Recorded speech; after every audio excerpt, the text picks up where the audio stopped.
Happy 2024 everyone! As a programmer, I think that whenever you get a device with available source code you can compile, or at least a firmware file you can change, you might as well endeavour to personalise it somewhat to at least include your name somewhere visible, or to make your preferred configuration options the default ones. That might save you a Dymo label, but it'll cost you a lot more time. Anyway, it usually requires minimal effort unless you have to get a new compiler going or recompute checksums before reloading a firmware file to your device. If you saw my last video about the JPC12, which by the way won't be the last, then you'll have noticed my use of the Nano VNA antenna analyzer to plot the antennas. You'll have noticed my use of the Nano VNA to plot the antenna's impedance curve. The Nano VNA has been around for years, but it's quite new to me, having only arrived in my mailbox a couple of months ago. Prior to the Nano VNA, I used a device called the Mini 600 for the same purpose, and that device has since received software and hardware upgrades and is now known as the Mini 1300. It's based on a development board available from ST Microelectronics and is sold to consumers for evaluation of their microcontrollers. It has a large capacitive touchscreen and a powerful microcontroller. The rest of the analyzer device is just the extra hardware surrounding the development board, such as a battery and its charge controller, an RF board required to complete the antenna analyzer device, and as a recent improvement, it has a nice new case made of brushed aluminium. This is all of significantly higher quality than the Nano VNA, but that quality and extra power on the computing side of things is reflected in its price. About 4 years ago, when I was using this device a lot for my HF Antenna Master overhaul, I installed an IDE, downloaded source code and made some changes to both benchmark and personalise my Mini 600 simply because I could. The device ran a full colour plasma demo behind the menu screen without any problem at all. Now enter the Nano VNA, a small and very tidy device with minimal spec STM microcontroller and a 320 by 240 resolution color display and a resistive touch panel. It's really just enough to do the job. It's based on the STM32F072 microcontroller clocked at 26 MHz.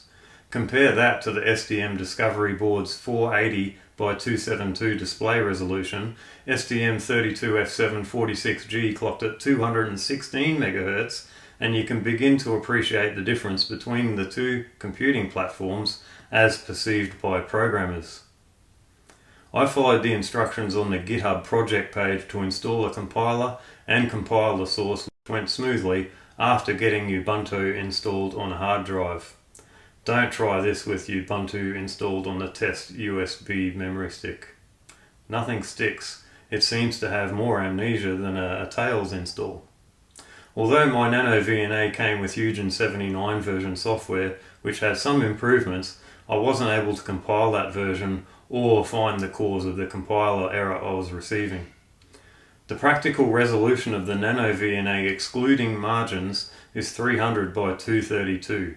The 101 points saved for each calibration range makes sense for this size grid. That's a start point and then a new point for every 3 grid pixels.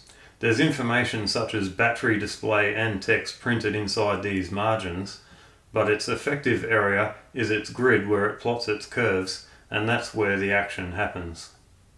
If you want to do any graphics work, leaving the VNA software intact, you only have a 2048 by 16 word buffer, or 4096 bytes to work with, and this is what makes demo graphics work difficult.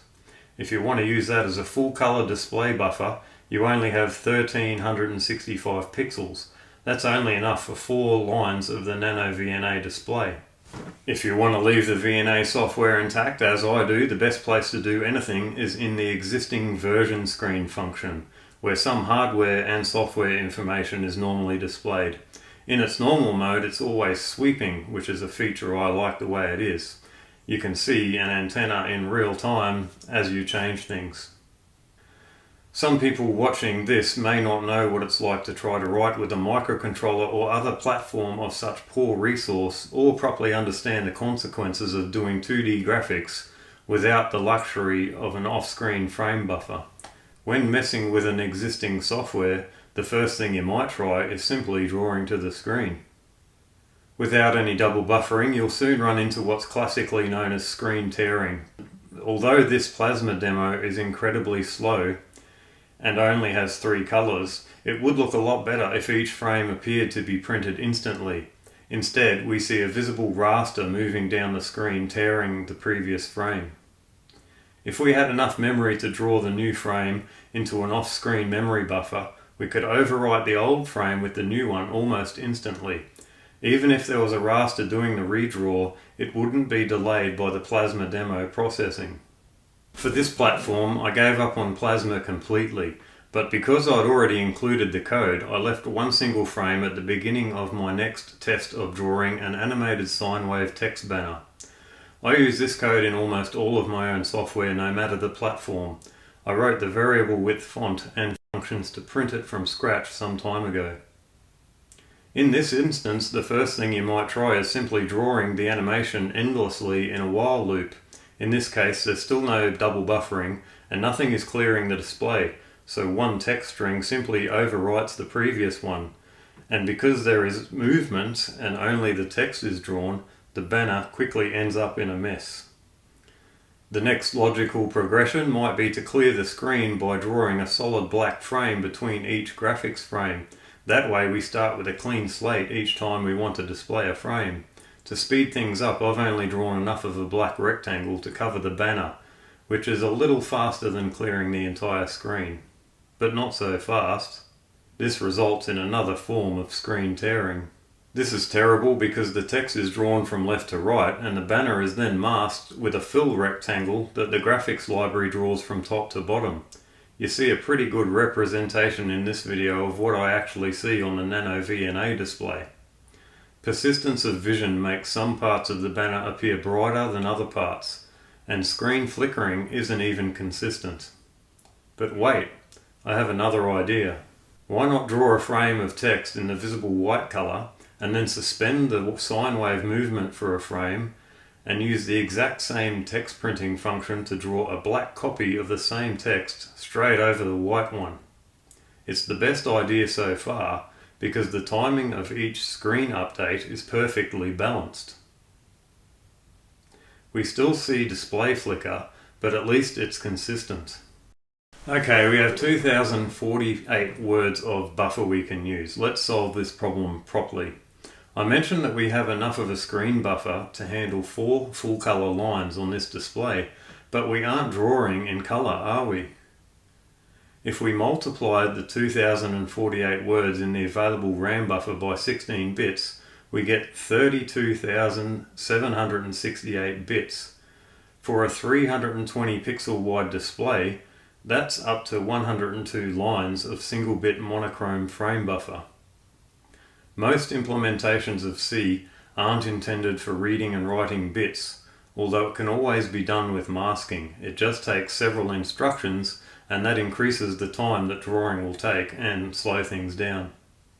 If you've seen my monochrome graphics in my own projects, that's only fast because the DSPIC microcontroller I use is a lot faster than this one, and my LCD display resolution is only 128 by 64. To speed up my work here, I did borrow heavily from my previous LCD display code though. I've set up a frame buffer the size of the banner, written each frame into the buffer bitwise, and then printed that buffer to the display straight over the last one. One banner-sized rectangle consisting of bits that represent black and white pixels is drawn to the screen for every frame. My little color bitmap head to the right of the text is static. It's only drawn once at the beginning of the demo and nothing ever draws over it. It looks of low quality on purpose, reminiscent of vintage computers, but it is a full color RGB color space bitmap with black background, converted by the existing library to RGB 565 for this display. It's the same image of my YouTube watermark, and this one looks no worse than what you should see in the bottom right corner of this video. I'm sure you understand this video isn't meant to be a review of any sort. It's really just a an experience, outlining an experience, some advice maybe for beginner programmers with 2D graphics programming, which is very much a thing with microcontrollers and will be for a long time. I'll upload the couple of relevant files to SourceForge if anyone wanted to compile this with their NanoVNA software. The code's at least a bit more useful than my usual stuff in that way. You don't have to build something because a lot of people have NanoVNAs and the original source is easy to come by. I originally had in mind to do something useful with it, and that might have been along the lines of compiling in my CSV file, the programming file for my FT818. So if you want to look at a frequency on the FT818, you might have to turn the tag off because it's got such a small display. You'll look at it and see the name of a repeater like VK4RAI. If you want to tell someone else the frequency of that, you'll have to turn the tag off and look at the frequency. Whereas if you had the CSV file available somewhere to scroll through, it would be much easier to see more verbose information. I carry this around on my iPad anyway. It's got my chirp exported CSV file in my iPad, but it just would have been something more useful than a demo in the NanoVNA. This was a project where I set myself the challenge of having it done within 2 or 3 days within the year of 2023, and the date on the demo was important because it was a thing saying, don't, just a personal challenge, don't take this into 2024 because it's useless and you're not learning anything. But I hope you got something out of the video. Cheers.